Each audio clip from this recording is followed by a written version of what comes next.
Hey everybody, Dirili here. Thank you so much for joining me for another episode of Piofiore Fated Memories. And we've only just begun, so we've met the leader, the head of the Falzone family, and we haven't actually met, but he's winked at us, the cousin, I believe it's his cousin, at a cafe out here, and we just bumped into the detective.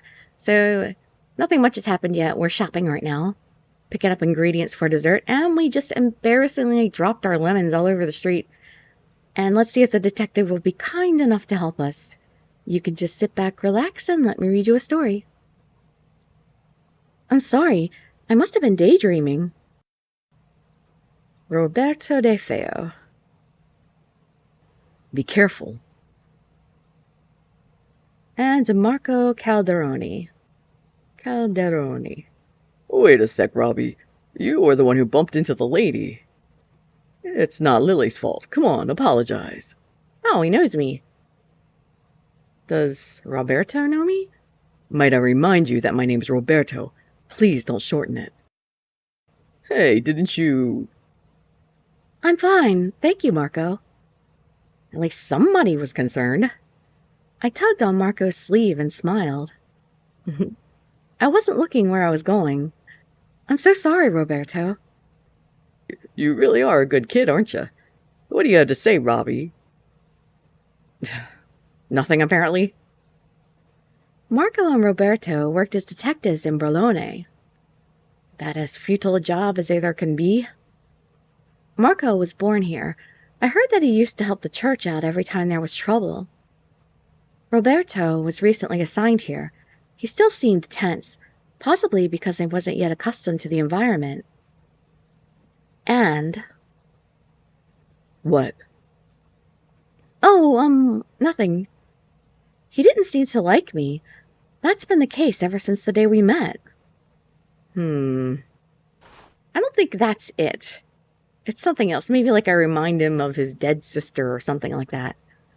I hurriedly looked away from him and bent down to pick up the lemons. It was then that I noticed a well-polished leather shoe appear in my eyeline. Oh, did he actually come over to help me from where he was seated, winking at me? And these other two guys right in front of me didn't bother to help? Here you go. The person at the bar was standing in front of me. A true gentleman. He gently wiped away the dirt on the lemons with his fingertips and handed them to me. Grazie, signore. Nicola Francesca. His loud voice stopped passers-by, making them turn their heads. But the moment they saw who was involved, they continued on their way. We want no part of this. How dare you brazenly walk through here, you lousy mobster. I don't believe it matters much to you where I decide to walk, does it? Apparently it matters to him. It just shouldn't concern him, I think is what he's trying to say. You must be joking. The station's right around the corner. Makes him look bad, disrespected. So, I was just enjoying a cup of coffee. No crime in that, is there? Their espresso is amazing. It's the kind of thing you just can't resist. Marco looked around a bit, then mumbled something to Roberto. Just drop it, Robbie. Marco. What are you gonna do? You can't arrest him for anything here. I keep telling you, get a grip on how things work around here, will ya? You're working for the town of Bologna, if you haven't forgotten. Yeah, you don't need to tell me that. Bologna is too subjugated to the Mafia's rule. Roberto raised his voice even louder. You want to get yourself killed, man? Everyone knows they're crooked, yet the people are all forced to obey like slaves. And you're telling me to get a grip? Who cares how things are run here? Criminals should be punished in the name of the law. I'm pretty sure there's a reason it's turned out this way. It's not that easy to subjugate them. How wholesome to see such a dedicated civil servant. Just you wait. The current leadership is working to oust the Mafia, so enjoy your walks now while you still can. Hey now. You're lucky it's Nicola. He has the balls to laugh everything off. Anyone else, And you'd be fish food in the Adriatic by morning. Ah, heck, if it were the Falzone's boss or Lel's shoes, they'd... I've heard enough already. I'm going back to work. Testy, testy. Hey, Robbie. Jeez. Tough job, huh, Marco? Sorry about that, Nicola. Seems like he's probably the least of them all. The nicest. You can't imagine how many times I've had to explain to him how things work here. I can imagine. He still doesn't get it. I keep telling him how the Falzone family's made this town as prosperous as it is now. I cannot read today. My tongue is just not working right. Guess being an outsider is making it harder for him to understand. Well, I'd better get back to... Lily, if you have any problems, you're always welcome to come to me. Then again, it isn't often there's any trouble here in Arca. I just don't step outside of Arca. Marco glanced toward Nicola and snickered quietly. Yeah, if Nicola's here, there's always the chance I could get into trouble. The Mafia families in Arca all honored an unwritten rule to not interfere with one another. But did they decide not to interfere with everybody else here? Everybody else? Door's always open for you, got it? Yes, thank you, Marco. Don't mention it. I've known you a long time. Plus, I am a gentleman after all. Yet not quite enough of a gentleman to actually help me pick up the lemons. Marco turned his back and waved a hand. I saw him off with a smile. You sure bought a lot of lemons, didn't you? Huh? Oh! Forgot all about you already somehow. Nicola lifted the bag I was holding right from my arms. Are you gonna walk me back? I'll carry it to the church for you. I shall... Okay, I have to politely decline, which makes sense because, obviously... Sorry, babe, we're not after you this time. Thank you, but I can carry it myself. Oh, come now. It's nothing at all. Are you coming anyway? He doesn't know what he's putting me through, does he? He might. What I mean is, I couldn't let a member of the Falzone family carry something for me. Oh, I see. Well, the Mafia should be scary and menacing, shouldn't it? I don't know. Not all the time. But then again, I'm an Italian, and there's no way I could allow a beautiful lady like yourself to carry such a heavy load. It isn't that heavy. Huh? Wait! He's stealing my lemons! The young man was already walking ahead of me, so I hurried after him.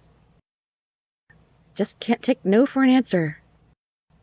I think here should be fine. Thank you for your generosity, signore. It's been a great help to me. Glad to hear that. That smile of yours is well worth the effort. Well, be careful.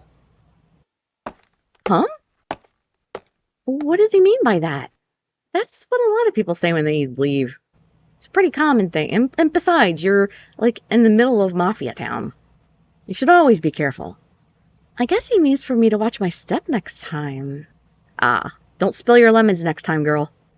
Still, I felt something odd about his words as he silently walked away. What, has, his cousin been talking about me? Does he know somebody else has their eye on me? It's almost time for dinner, so I better help Elena. Does he know my parents? Maybe that's it. I felt uneasy, but I forced myself to focus and headed inside with the groceries in hand. It's almost time for me to close the doors to the church. Nightfall had come, and I made my way down the aisle as usual. The doors to the church were open during the day for parishioners to visit. Huh? Who dat? What are you doing here? That's some nice hair. As I was about to lock the bolts on the door, I sensed someone passing by. Did someone go into the backyard? You mean the cemetery? Maybe I'm just seeing things. I should hurry back. Yeah, probably better not to investigate the strange shadow that you saw outside. Especially not by yourself. I locked the doors and headed to the other end of the monastery. It's so dark outside. I returned to my room and began to get dressed for bed. This room looks almost like a dungeon, except for the curtains on her bed. I mean, with the walls being like all stone and stuff, and she's got that metal candelabra on a very plain desk. It's very dingy looking. It was then that I looked into the mirror and caught my reflection. Don't tell me that's a birthmark. I saw the birthmark on my chest. Of course. I thought it would go away as I grew older, but it's still here. I felt a sadness come over me, but I shook it off and continued changing. I knelt next to my bed and clasped my hands together to say my prayers. What should I pray for? Let's see, we'll give thanks for the day. I don't see how this would make a difference, but it does, I guess. I thank you, God in heaven, for watching over us today. A prayer of thanks for the day. It was a blessing in itself that I was actually alive here now. If I had simply roamed the streets as an orphan, who knows what would have happened? The church raised me to the person I am today. Dear God, please grant me the strength to help others one day. Don't you help others now? Good night. I wrapped myself in my soft blanket. What's going on? Oh, now it's on like some kind of auto thing. Yang, welcome back. Oh, no, it's not. Shut up, you're giving me a headache. Aw, we're just happy that you're back, Yang. I said shut up. Come on. You brats. Go to sleep already. I have no time to bother with you. Okay, so what about the report? You want to hold off till tomorrow? Tell me now. I checked on the goodies you asked about. Just as you said, they're all over the place. Yup, Veleno and Strano are filled with them, but they're making their way to the other districts too. Which also means rumors will spread just as quickly. Probably. So, what do you want to do, Yang? Leave it alone for now. We'll wait until things get interesting, and make our move then. That's so like you, Yang. Those two, they remind me of the twins from Reine de Fleur. The tides here are changing. There were 3 organizations, each vying for a place, so there was no real balance of power. Shifting the balance will be easy. It's also simpler than starting anew. The Falzoni and the Visconti know that it's poison, but they have no choice but to consume it. I can finally start having fun here. Still, that man, His Excellency, is quite the nuisance. I wrapped myself in a soft blanket and soon drifted off to sleep. Was that Shadow Yang? Prologue 2, Day 1. So there are multiple. I don't know, man. It's just weird. Why did they just say just Prologue 1 and Prologue 2? Or just Day 1 and Day 2? Or does it have to be Prologue 1 and Prologue 2 and Day 1 and Day 2? What a good night's sleep. Stretch. I woke up stretching a bit as I got out of bed. As usual, I opened the window and breathed in deeply. That morning air. After changing my clothes, I headed to the refectory. I have never heard that word before. I finished my morning meal quickly so I could get to the church early.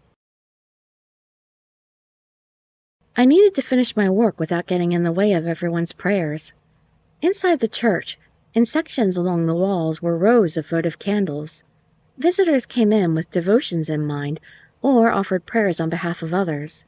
Donations were given in exchange for lighting these candles. The money was used to replenish them, and collecting these donations was part of my job. To make sure nobody else comes along and picks it up.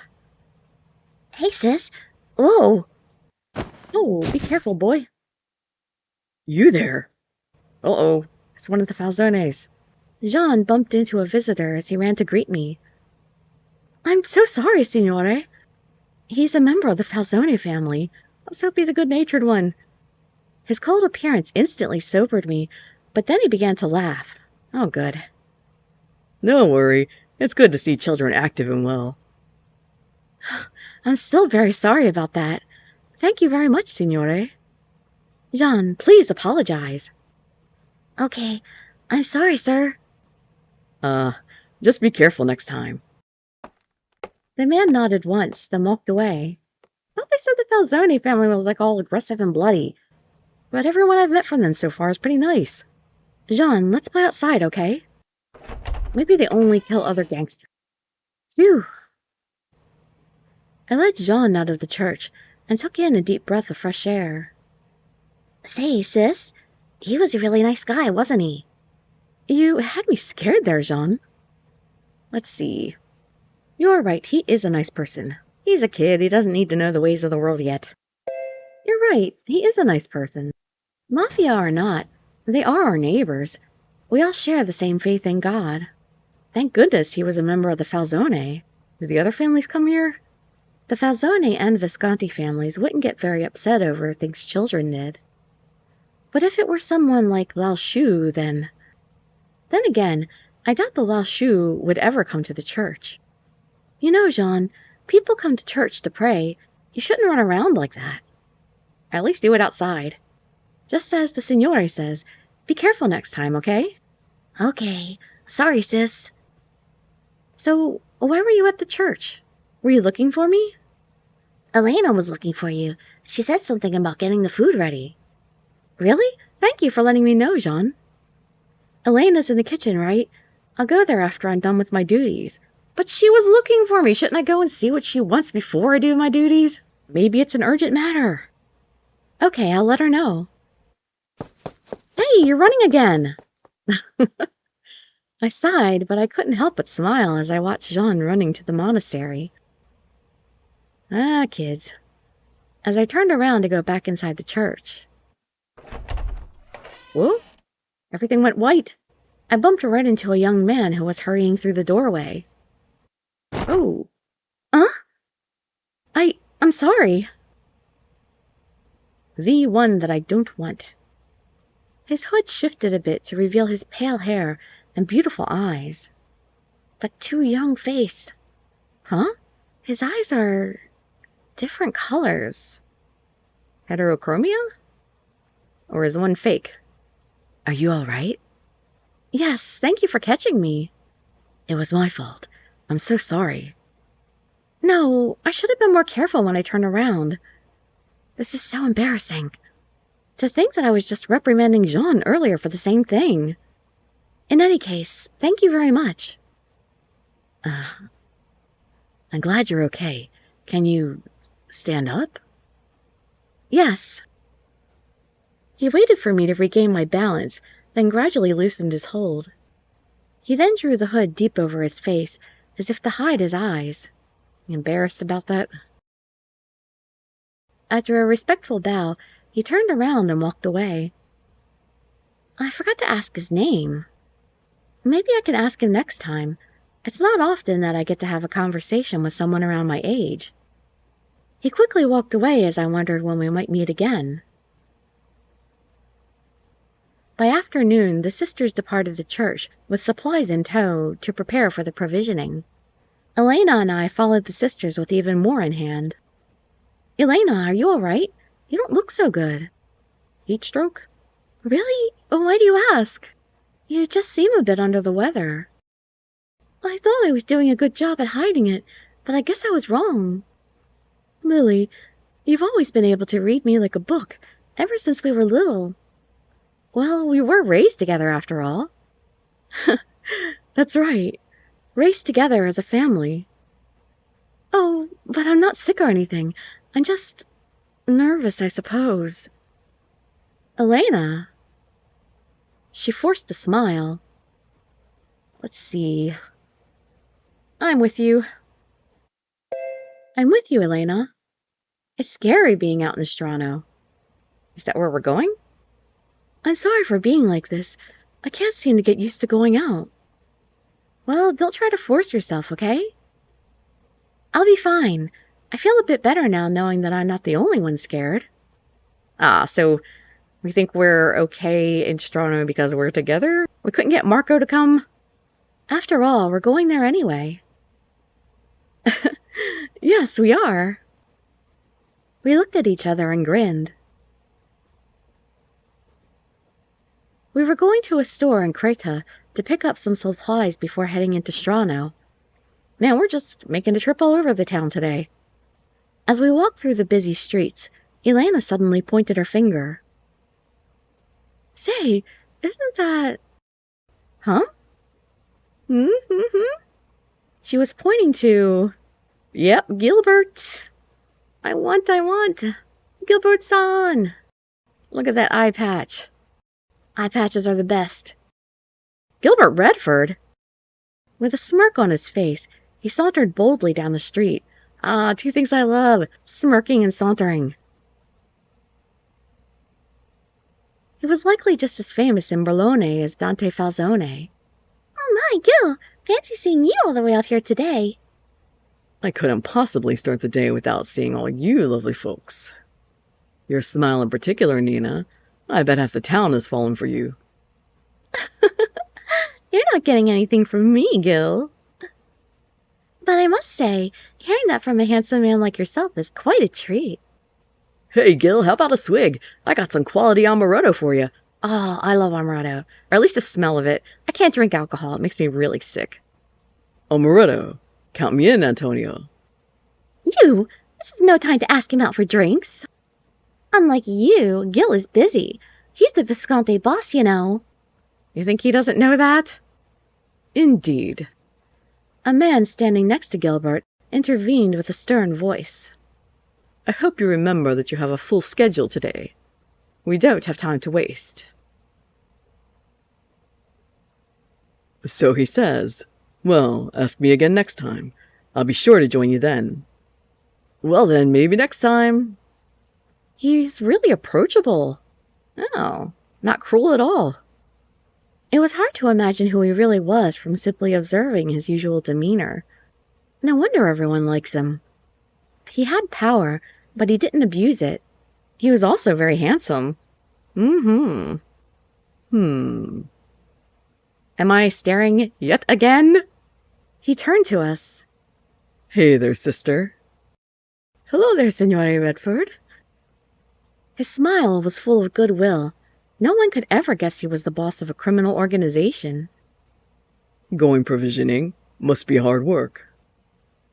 It is our holy duty as worshippers of God, a mission we must take to heart. Well, be careful. I'll stop by later, too. Thank you for your kind words. Huh. Elena mumbled to me after watching them leave. That was unexpected. It's still a bit scary seeing members of the Mafia around. I know how you feel. But for some reason, I didn't feel frightened by seeing him. Signore Redford is a very pious person, regardless of his stature. He always came to church every Friday evening. I suppose that's his way of trying to avoid running into Dante Falzone. There is only one church in this town. Even if they were on different sides, the God they believed in was the same, which is why they would naturally go to the same location. The only church in town, I believe. We arrived into Strano and prepared for the provisioning.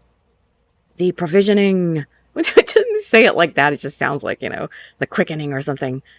It's time for the provisioning! This was made possible by the financial support from the Falzone and Visconti families. Let's see, today it's zuppa de farro and pane di Altamora, which are, I'm kind of curious about this one, a local favorite from Italy's Tuscany region. The soup is made using farro beans and spelt. What are farro beans and what's spelt? And Altamora is a town located in Puglia, Italy. Oh, and 1 torta al limone per person. Which is that lemon tort. We're ready to serve the meal now. Please stand in a single line. Hearing the sisters' voices, the people around us rushed forward. What What a crowd. Let's do our best. Man, it's a mess here. This is so sad. Thank you, young lady, for looking out for us rabble. Without you folks, we'd all be sleeping in our graves by now. We'll come again. As long as everyone welcomes us, we'll be here again, I promise. Thank you.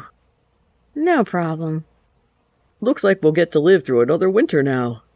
With just that much that I gave you, I think we're going to have to make a few more trips for that. It would be wonderful if they found lives outside of Strano, but things don't always work out for everyone. They're going through more than any one of us living here. The provisioning went on. Sorry. And by dusk we were finished with our duties. The provisioning continues. Where's Elena? No, you lost your friend! In Strano, no less! No, wait, we're not in Strano. This is Chinatown. This is Yang's place. We gonna meet Yang. I noticed on my way back that she wasn't around. Sister? What's the matter? It looks like Elena is a bit behind. I'd like to wait for her here. We should all wait for her here, together. You're right. If you could then, please do be careful. Thank you. Can't you wait with me? The street bordered the Veleno district, ruled by the Lao Shu. Dangerous! It was also a well-known area where citizens warned others not to enter carelessly. I hope Elena's all right. I better look for her if she doesn't show up soon. I thought about my course of action as I looked back towards Strano when a person appeared in front of me. You're not who I was expecting. He was at church earlier. Liliana Adornato, I came for you. What? Me? Now? Why? Did you have something to do with my friend disappearing? For me? Wait, you know my name? I don't think I told you my name earlier. I know you very well, even things you don't know about yourself. Huh? Lily, were you waiting for me? Yes, you scared me. I thought I lost you. I'm so sorry. All the supplies fell while I was carrying them. And I just left her behind. I should have tied everything together more tightly. Elena smiled with a blushing face, then gripped my hand tightly. I'm so sorry for being so clumsy. Not a big deal. I am just as clumsy, apparently. No need to apologize, Elena. I'm just glad you're here. I'm glad you were here, too. It's scary being out alone. Let's hurry back. I'm sure the sisters are worried. Now that we are done with the provisioning. Yes, but... Elena hurriedly pulled my hand to leave. I looked toward the young man. Is he gone? Huh? But he wasn't there anymore. I thought he said he came for me. Why did he leave? I came to appear to you. And then he left. I was deep in thought about the young man while drinking my soup. What's the matter, Lily? You've been looking rather dazed after your return. I'm sorry, Sister Sophia. It's not much, but... I talked about the young man I met in Veleno. Are you sure that happened? Yes, he was right in front of me just before you came. I didn't notice anyone at all. Maybe it's because I wanted to hurry back. You saying I was seeing things? What a bizarre experience. Oh, maybe that person likes you, Lily. I don't think so. Well, he might. Actually, he does, definitely. But maybe not yet. Sophia knows something. She knows something about my heritage. I wonder what he wanted to say. Me too. But we will find out. Okay, but we're stopping the video here. So we'll probably find out much, much later. I'm going to continue on to the next one. So hope to see you all there. Subscribe if you want. Dirili signing out. Bye-bye, everybody.